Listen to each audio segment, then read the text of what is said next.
आज होता दिवाळीच्या साफसफाईतला शेवटचा दिवस. कारण रिलिंग पुसायची राहिलेली होती. तिथं मी सकाळी सकाळी रिलिंग पुसून घेतली, त्यासोबतच खिडकीसुद्धा पुसून घेतली.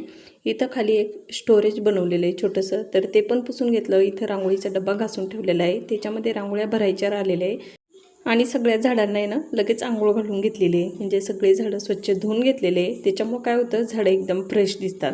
त्याच्यानंतर थोडासा सर्फ टाकला पोर्चवरती आणि खराट्याच्या साह्यानं पूर्ण पोर्च घासून घेतलेला आहे. तुम्ही पाहत असाल एकदम चकचक पोर्च दिसत होता. त्याच्यानंतर एवढे सारे कपडे धुतले आणि अर्धे कपडे ना वरती वाळत टाकलेले होते. इथं कार्पेट पण धुवायचं होतं, तर इथं मी पूर्ण टाईल्सवरती कार्पेट पसरून दिलं. त्याच्यावरती थोडासा सर्फ टाकला आणि ब्रशच्या साह्याने इथं कार्पेट असं म्हणजे घासून घेतलेले. कार्पेट धुवायला तर एकदम सोपं आहे, पण जेव्हा उचलायची वेळ येते ना, तर तेव्हा ते खूप भारी होऊन जातं. तर पूर्ण दिवाळीची साफसफाई तर करून झालेली होती. दोघी मायलेकींनी ते कार्पेट आहे ना गेटवरती टाकलं. तर चला, इथेच 1 मिनिट संपला. सगळ्यांना बाबा.